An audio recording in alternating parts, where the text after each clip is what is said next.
গাছগুলো দেখতে অনেক সুন্দর। পুরো রাস্তার পাশ দিয়ে যে সারি সারি গাছগুলো দেখতে খুবই সুন্দর। আর আমি ডান পাশ দিয়ে ঢুকবো, ডান পাশ দিয়ে একবারে পুরোটাই আপনাদেরকে দেখাবো। আমি চতুর্দিক ঘুরিয়ে দেখাবো। পাশে দেখছেন যে মূল যে দিঘিটি রয়েছে, এই দিঘির প্রান্তর, আর এ পাশ থেকে আমি পুরোটাই দেখাবো। এখন অনেক সুন্দর কিন্তু বেশ ভালোভাবে এখানে অনেকগুলো দোকানপাট রয়েছে এবং বসার এই সময় অনেক দোকান হয়ে গেছে। আগে দু একটা দোকান থাকলেও এখন কিন্তু অনেক দোকান হয়েছে। আর এগুলোতে বসে কিন্তু বেশ ভালোই খাবার রয়েছে। যারা চটপট খাবার পছন্দ করে, চটমটা বলতে যেটি আপনার ফুচকা, বারো ভাজা, বাদাম, এই সমস্ত খাবারগুলো যাদের পছন্দ তাদের জন্য বেশ ভালো। আর পুরোটাই কিন্তু এই প্রান্তের রাস্তাগুলো অনেক আগে থেকেই করা ছিল।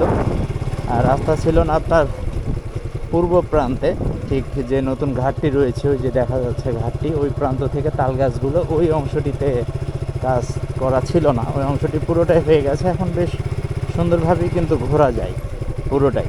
দেখুন অনেক বড়, আপনি যে প্রান্তেই আসবেন দেখবেন যে দিঘির এই পিলারটি কিন্তু মনে হবে যে ওই প্রান্তে আছে, এরকমটাই মনে হবে। তো এই আনিসুর চেয়ারম্যানের পরবর্তী সময় কিন্তু দিঘির কোনো উন্নতি হয়নি, কোনো কাজ কিন্তু করা হয়নি। একেবারেই যেগুলো দেখছেন এগুলো তার আমলেই করা। কিছুটা কাজ হয়েছিল শুধু সড়কে, এছাড়া এর উন্নয়নের কোনো কাজই কিন্তু হয়নি। তো ওনার মতো মানুষ দ্বিতীয়বার চেয়ারম্যান থাকলে হয়তো এটা অনেকটাই বদলে যেত আরও। দূর দূরান্ত থেকে যারা পিকনিক করতে আসেন তারা এসে কিন্তু বেশ ভোগান্তি বলতে তেমন কিছু দেখতে পায় না এখানে এসে, শুধু ডিগ্রি ছাড়া। এই জন্য যারা দূরের তারা দ্বিতীয়বার আসেন না কিন্তু এখানে। যেহেতু আপনার বিভিন্ন রাইড যদি থাকতো পার্কের মতো, তাহলে কিন্তু মানুষ আসতো সময় কাটানোর। শুধুমাত্র দিঘির পানি দেখতে কিন্তু মানুষ আসবেন। এই প্রান্ত থেকে পূর্ব দিকে এই পাশের যে ঘাটটি রয়েছে, অনেকেই এই যে বনের এই প্রান্তটিতে পিকনিক করে থাকে। আবার এই পাশ থেকে দেখুন এখন অনেক বাতাস, সে কারণে বেশ ভালোই লাগছে। ছোট বড় সবাই কিন্তু বেশি আসে এখন, প্রান্তটিতে রোদ থাকার কারণে বেশ ভালো। এই অংশটি এখান থেকে কিন্তু নতুন সড়কটি করা হয়েছে, এখান থেকে ধরে আপনার সামনে পর্যন্ত। এই সড়কটি কিন্তু করা ছিল না আগে, তখন বর্ষায় কিন্তু এই পাশ দিয়ে বাইক নিয়ে পার হওয়া যেত না, এখন পার হওয়া যায়। এবং অনেক ভালো, একটা মাইক্রো নিয়েও কিন্তু প্রাইভেট নিয়ে আপনি পার হতে পারবেন এই স্থানটি দিয়ে। এই জন্য বেশ ভালো হয়েছে। এখন পুরো দিঘির পাড়টি কিন্তু এখন পাকা সড়ক রয়েছে। কোনো জায়গা ঢালাই রয়েছে, কোনো জায়গায় আপনার ইটের হিয়ারিং রয়েছে।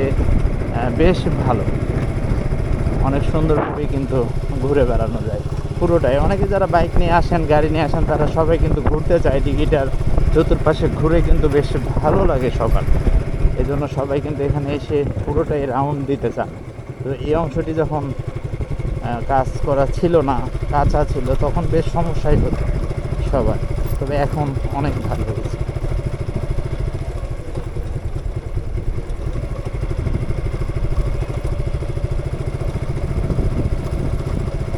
এই গরমের দিনে এই জায়গাগুলো খুবই ভালো।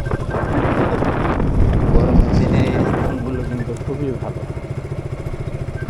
অনেকটাই মজা আছে গরমের দিনে এসে এই সড়কগুলো। যেখানে দেখুন ছেলেরা আসতে ঘুরতে।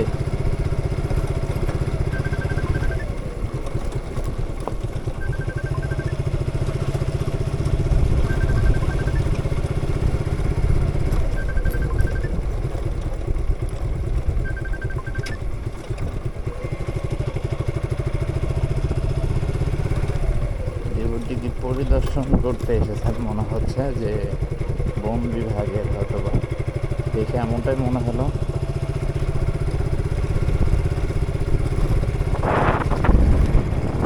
অনেকগুলো গাছ রোপণ করা হয়েছে এই পাশে কৃষ্ণচূড়া। এই গাছগুলো যখন বড় হয়ে যাবে এই সৌন্দর্য কিন্তু অনেকটা বেড়ে যাবে। দেখবে গাছ বড় হলে ফুল যখন আসবে গাছ সুন্দর লাগবে। এই প্রান্ত থেকে দেখুন আমি মোটামুটি চলে আসলাম ঘুরে পুরোটাই। অনেক সুন্দর, বসার নতুন করে কিছু জায়গা তৈরি করা হয়েছে, এগুলো বসার।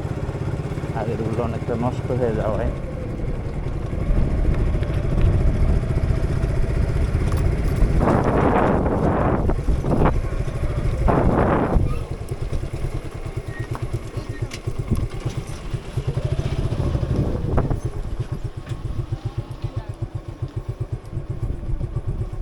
অনেকদিন পর খেরের চাল দেখা গেল। হ্যাঁ